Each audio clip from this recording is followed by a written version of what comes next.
Particular integral को find करने का यहाँ पे एक शॉर्ट मेथड है, ठीक है ना, एक स्पेशल फंक्शन के लिए। Short method for finding the particular integral. Particular integral को हमने लास्ट जो क्लास थी उसमें डिस्कस किया था, जो पिछली क्लास थी, जो कल क्लास हुई थी आपकी, उसमें हमने इसको डिस्कस किया था पर्टिकुलर इंटीग्रल को, ठीक है। लेकिन वहां पे जो पर्टिकुलर इंटीग्रल था वो एक्स और वाई में जो अलजेब्रिक फंक्शन था उसके लिए था, वो थोड़ा लंबा मेथड भी था, ठीक है ना। तो अगर हमारा फंक्शन यहाँ पे ए इस फॉर्म में हो, जैसे यहाँ पे लिखा ना log x plus two y, x plus two y का मतलब a x plus B y, a x plus B y sine a x plus B y sine two x plus three y, है ना, a x plus B y a x minus b y, इस type का अगर कोई function है, ठीक है ना। और यहां पे जो ये इक्वेशन लिखी हुई है ना, इसके लेफ्ट साइड में जो यहां पे एक्सप्रेशन लिखा हुआ, लेफ्ट साइड में जो लिखा हुआ है ये होमोजीनियस होना चाहिए। क्या होना चाहिए? होमोजीनियस, ठीक है ना। होमोजीनियस का मतलब या तो 2 डिग्री का होगा या 3 डिग्री का होगा या 4 डिग्री का होगा, उसका होमोजीनियस होना जरूरी है। इसके राइट हैंड साइड में जो फंक्शन होगा वो किस फॉर्म में होगा? ए एक्स प्लस बी वाई की फॉर्म में होगा। Sign a x plus B Y हो सकता है, लॉग ए एक्स प्लस बी वाई हो सकता है, log ए एक्स माइनस बी वाई हो सकता है, log माइनस ए एक्स प्लस बी वाई हो सकता है, साइन भी हो सकता है, कोस भी हो सकता है, ठीक है ना, टेन भी हो सकता है, लेकिन वो होगा ए एक्स प्लस बी वाई की फॉर्म में। और इसके जो लेफ्ट साइड में जो एक्सप्रेशन होगा वो होमोजीनियस होगा, वो 2 डिग्री का 3 डिग्री का 4 डिग्री का एक्सप्रेशन कैसा होगा? होमोजीनियस होना जरूरी है। बात समझ आई? तो यहां पे मैंने एग्जाम्पल की फॉर्म में लिख दिया कि अगर इस क्वेश्चन को हम सॉल्व भी करेंगे, ठीक है ना, लेकिन पहले समझ लो उसका प्रोसेस क्या है। तो इसको मैंने कैसे लिखा है यहां पे देखो, आर का मतलब क्या है? जेड का एक्स के रेस्पेक्ट में पार्शियल डिफरेंशिएशन, ठीक है ना, वो भी डबल, और इसको हम डी2 लिख सकते हैं। एस का मतलब क्या होता है? Del two Z Y del X del Y, यहां पे एक्स और वाई दोनों के रेस्पेक्ट में है, इसलिए यहां पे डी डी डैश लिखेंगे इसको हम, ठीक है। टी का मतलब है जेड का वाई के रेस्पेक्ट में डबल पार्शियल डिफरेंशिएशन, ठीक है ना। तो यहां पे हम लिखेंगे D dash two, D dash two, dash पे फिर टू लगा दिया, मतलब वो डबल डेरिवेटिव है विद रेस्पेक्ट टू वाई। बात समझ आई? तो हमने यहां पे आर को इस तरह से, एस को इस तरह से और टी को इस तरह से यहां पे पुट कर दिया, और जो उसमें जेड आता है ना, जेड जेड, उस जेड को हमने बाहर निकाल लिया, इसके राइट हैंड साइड में हमने सेम लिखा। तो यहां पे इसकी लेफ्ट साइड में जो एक्सप्रेशन है उसमें डिग्री चेक करो, यहां पे कितनी है? 2, यहां पे कितनी है? 1 1, यहां पे कितनी है? 2, और यहां पे कितनी है? 2। तो हर एक टर्म में डिग्री सेम है, इसका मतलब ये होमोजीनियस है, ठीक है, पहली चीज। अच्छा, अब यहां पे ये तो मैंने इसको लिखने का तरीका आपको बता दिया, इसका वर्किंग रूल क्या है, पर्टिकुलर इंटीग्रल निकलेगा कैसे, ठीक है ना। तो पर्टिकुलर इंटीग्रल निकालने के लिए ये जो पार्ट है ना, ये जो पार्ट आपको दिखाई दे रहा है, इसको बोलेंगे हम एफ डी डी डैश। क्या बोलेंगे इसको? F D D dash. इसकी लेफ्ट साइड में ये जो एक्सप्रेशन है इसको हम बोलेंगे एफ डी डी डैश, और यहां पे इसके राइट हैंड साइड में ये जो लिखा हुआ है, ये जो फंक्शन लिखा हुआ है, इसको बोलेंगे हम फाई फाई। लेकिन ये जो ए एक्स प्लस टू वाई है, ए x plus B y, a x plus B Y वाली जो फॉर्म होगी उसको टी मान लेंगे हम, तो इसको हम फाई टी कहेंगे। इसको क्या कहेंगे? Phi T. लेकिन फाई टी कब कहेंगे? जब एक्स प्लस टू वाई को या A x plus B Y को हम टी मान लेंगे, तब हम इसको पूरे फंक्शन को फाई टी कहेंगे। बात समझ आई? यहां पे क्या लिखेंगे? फाई टी लिखेंगे। अब यहां से इसका पर्टिकुलर इंटीग्रल कैसे निकलेगा उसको ध्यान से देखना, ठीक है। यहां पे क्या करेंगे, क्योंकि टी हमारा है क्या? ए एक्स प्लस बी वाई है, एक्स का कोफिशिएंट यहां पे क्या है? ए, और वाई का कोफिशिएंट यहां पे क्या है? बी। तो हम क्या करेंगे? डी को ए में रिप्लेस कर देंगे और डी डैश को बी में रिप्लेस कर देंगे। बात समझ आई?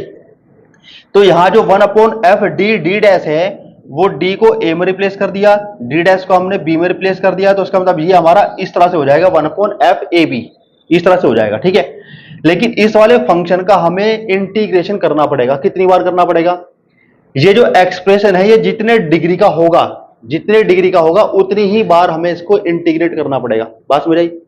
अगर मान लो यहां पे लिख दिया, देखो nth डिग्री की होमोजीनियस है, मान लो ये nth डिग्री की होमोजीनियस, यानी यहां पे डिग्री कितनी है? n उसकी। बात समझ आई? तो इसका हमें n टाइम इंटीग्रेट करना पड़ेगा, इसको n टाइम्स इंटीग्रल करना पड़ेगा, और इसको पूरा सॉल्व करेंगे, फिर हम जो लास्ट में निकलेगा वही हमारा पर्टिकुलर इंटीग्रल निकलेगा। लेकिन लास्ट में जो t हमारा बचेगा उस t में हम वापस ए एक्स प्लस बी वाई लिख देंगे। बात समझिए करना क्या है, इसका वर्किंग रूल क्या है। पहले तो यही चीज समझ लो कि इसमें इसका वर्किंग प्रोसेस क्या है, इसका वर्किंग मेथड क्या है, इसको ध्यान से समझो। यहां पे इसको क्या बोलेंगे? F D dash D D dash बोलेंगे इसको। इसको क्या बोलेंगे? इसको एफ टी कहेंगे, फाई टी कहेंगे, फाई टी। लेकिन एक्स प्लस टू वाई या A x plus B Y को हम टी मान लेंगे। बात समझ आई? जब इसका पर्टिकुलर इंटीग्रल निकालेंगे तो 1/f डी डी डैश को यहां पे लिखेंगे हम, यहां पे x प्लस 2y या ax प्लस by की जो भी फॉर्म होगी उसको हम t मान के यहां पे phi t लिख देंगे, और d और d डैश को रिप्लेस कर देंगे a और b के साथ, तो हमारा ये बन जाएगा।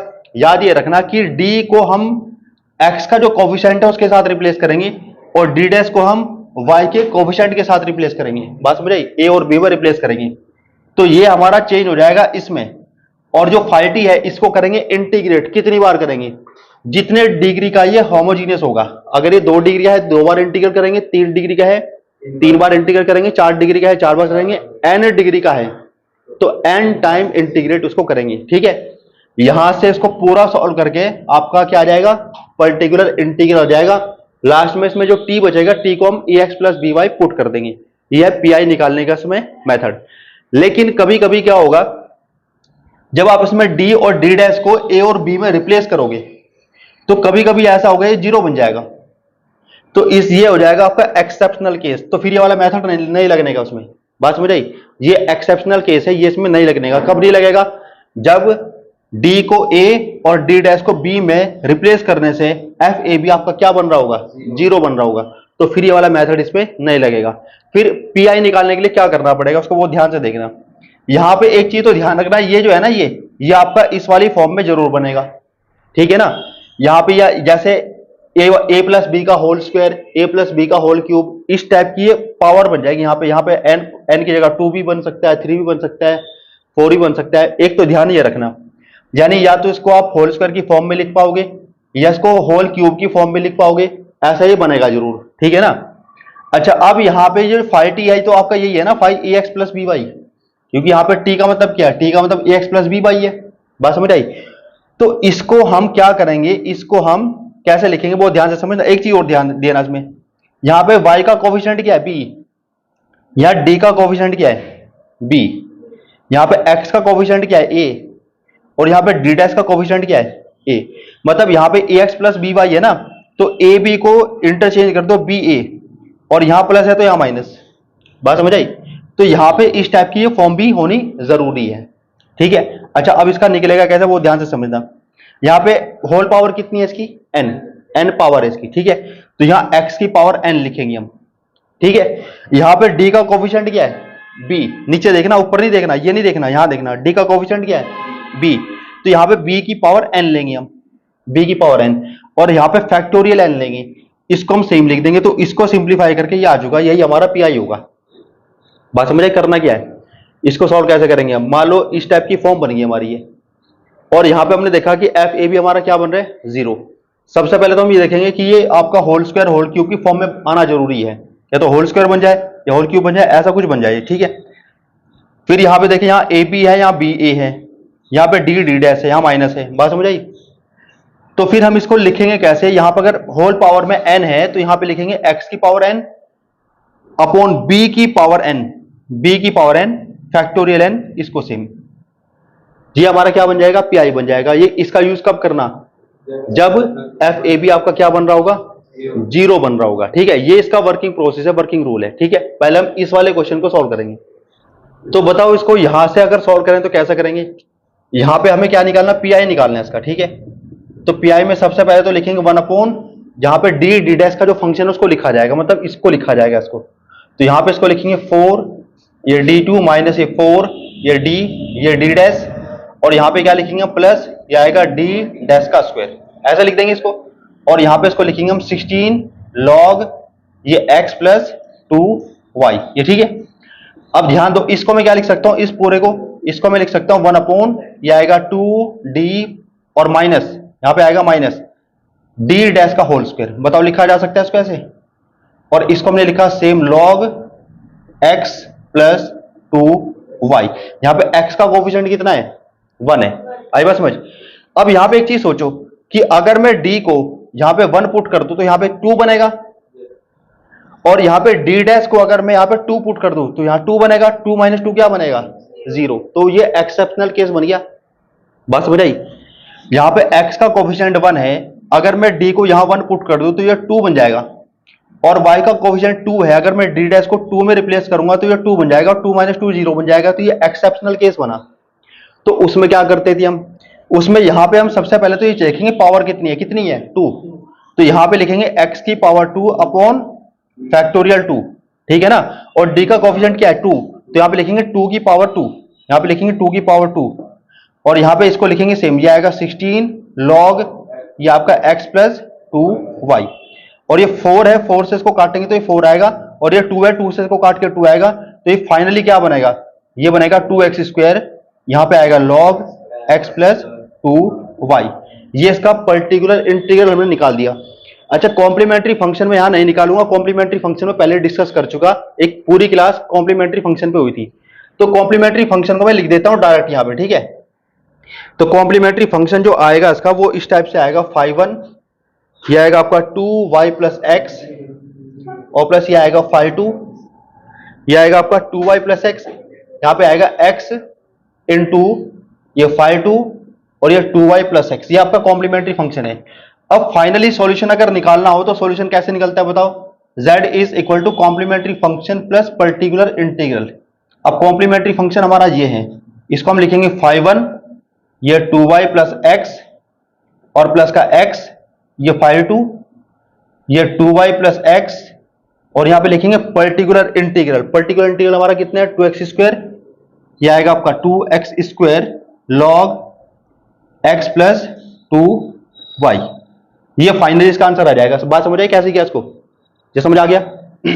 यहां पे इस पार्शियल डिफरेंशियल इक्वेशन को सॉल्व करना है, ठीक है। अब इस पार्शियल डिफरेंशियल इक्वेशन को सॉल्व करने के लिए सबसे पहले हम निकालेंगे कॉम्प्लीमेंट्री फंक्शन। कॉम्प्लीमेंट्री फंक्शन पहले डिस्कस कर चुके, वो तो आपको पता होना जरूरी है, मैंने डायरेक्ट इसको लिख दिया, ठीक है। अब यहां पे हम प्रैक्टिस करेंगे पर्टिकुलर इंटीग्रल को निकालने की, ठीक है।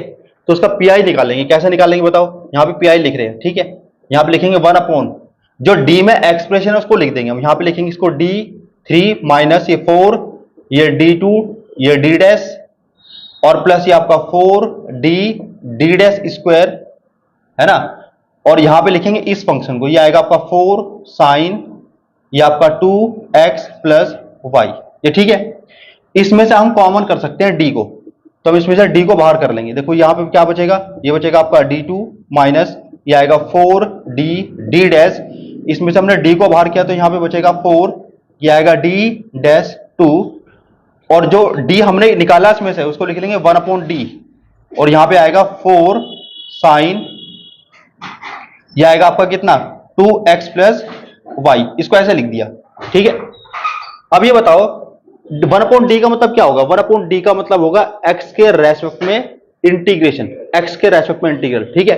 तो ये बताओ अगर x के रेस्पेक्ट में इसका इंटीग्रल करेंगे तो क्या बनेगा, अभी तो मैंने इसको सेम लिख दिया, या इसको किसी होल स्क्वायर की फॉर्म में लिख सकते हो, इसको होल स्क्वायर की फॉर्म में लिखा जा सकता है, बताओ क्या लिख सकते हैं इसको लिख सकते हैं d माइनस 2d डैश का स्क्वायर, ऐसे लिख सकते हैं इसको, ऐसे लिख दिया। 1 अपॉन डी का मतलब है x के रेस्पेक्ट में इंटीग्रल। तो जब इसका x के रेस्पेक्ट में इंटीग्रल करेंगे हम, तो बताओ साइन का क्या आएगा माइनस कोस, साइन का क्या हो जाएगा माइनस कोस, तो माइनस को मैंने यहां पे लगा दिया, मैंने 4 को 4 लिखा, साइन को मैंने लिख दिया कॉस, ठीक है ना। और यहां पे लिखा मैंने 2x प्लस y, लेकिन किसके रेस्पेक्ट में किया x के, तो यहां पे 2x का डिफरेंशिएशन नीचे लिखना पड़ेगा, ठीक है, तो मैंने यहां पे लिख दिया इसको। बात समझ आई। अच्छा, ये ऐसा कैंसिल हो जाएगा, 2 बचेगा। अब यहां पे जो बचा ये और ये, इसको बहुत ध्यान से देखो, यहां पे x का कोफिशिएंट कितना है 2, अगर मैंने इसको 2 पुट कर दिया तो ये 2 बनेगा। यहां पे y का कोफिशिएंट कितना है 1, अगर मैं d डैश को 1 पुट करूंगा तो ये भी 2 बनेगा, और 2 माइनस 2 क्या बन जाएगा 0। इसका मतलब ये एक्सेप्शनल केस है जो मैंने आपको बताया था, ठीक है। तो अगर यहां पे ये ऐसा करने से 0 बन रहा होगा तो सॉल्व कैसे करेंगे, पहले तो इस -2 को आप यहां पे सेम लिख दो, -2 को मैंने यहां पे सेम लिख दिया, ठीक है ना। अब इसमें क्या करेंगे, यहां पे पावर चेक करो, पावर कितनी है 2, तो यहां पे लिखेंगे हम x की पावर 2 अपॉन फैक्टोरियल 2, पहले तो इतना लिख देंगे। फिर यार d का कोफिशिएंट कितना है 1, तो यहां पे 1 की पावर कितनी है लिखेंगे, यहां पे लिखेंगे b की पावर n, यानी 1 की पावर n, तो 1 की पावर तो कुछ भी लिखोगी 1 ही आएगा ना, इसको 1 ही लिख दिया हमने, और इसको लिख देंगे सेम, तो यहां पर आएगा cos, ये आएगा आपका 2x प्लस कितना y, इसको सिंप्लीफाई कर लो, 2 से 2 कट जाएगा, तो आपका बनेगा माइनस एक्स स्क्वायर, यहां पर आएगा cos, और ये आएगा 2x प्लस y, ये हमने पीआई निकाल दिया। लेकिन हमें सॉल्यूशन निकालना, सॉल्यूशन कैसे निकलेगा, z is equal to complementary function plus particular integral. तो कॉम्प्लीमेंट्री फंक्शन हमारा ये है, देखो उसको लिखेंगे हम यहाँ पे, ये आपका 5(1) y और ये प्लस 5(2) ये y प्लस 2x और प्लस कितना ये x, ये phi 3 और y प्लस 2x इसको लिखा, ठीक है। अब pi लिखेंगे, pi हमारा कितना निकला, ये निकला माइनस, ये निकला माइनस एक्स स्क्वायर कॉस और ये आपका 2x प्लस वाई। तो इस तरह से इसका सॉल्यूशन निकाल सकते हैं। देखो इस पार्शियल डिफरेंशियल इक्वेशन को सॉल्व करना है हमें, ठीक है। तो इस पार्शियल डिफरेंशियल इक्वेशन को सॉल्व करने के लिए क्या करेंगे हम, सबसे पहले तो इसका कॉम्प्लीमेंट्री फंक्शन ऐसे निकाल लेंगे हम। कॉम्प्लीमेंट्री फंक्शन इसको अगर सिंपल फॉर्म में लिखेंगे, यहां पे x के रेस्पेक्ट में जो डबल डेरिवेटिव है उसको क्या लिखते हैं हम, d2 से, और y के रेस्पेक्ट में जो डबल डेरिवेटिव होता है उसे क्या लिखते हैं हम, d डैश से। ऐसे लिखेंगे इसको, ठीक है। और z को हम क्या करेंगे, z को बाहर निकाल लेंगे। यहां पे जो cos mx plus cos ny है, अगर मैं यहां पे इसमें 2 से मल्टीप्लाई 2 से डिवाइड करूं तो 2 cos से cos b का फॉर्मूला लगा के ऐसा बन जाएगा ये। तो मैंने क्या किया, इसको ये ना लिख के मैंने ये लिख दिया। तो यहां पर इसको लिख सकते हैं 1/2, ये आएगा आपका cos ये mx और प्लस ny और plus cos mx minus ny, इसको ऐसे लिख दिया यहां तक, ठीक है। अब जब हम इसमें pi निकालेंगे तो pi के लिए क्या लिखेंगे बताओ, एक बार तो 1 इसको इसके साथ लिख देंगे, एक बार इसको इसके साथ लिख देंगे। तो यहां पे इसको इसके साथ लिखेंगे तो ये आएगा 1 ये बनेगा आपका d2 और प्लस ये आएगा d डैश का स्क्वायर, और इसको हमने लिखा 1/2 cos ये mx और प्लस ny।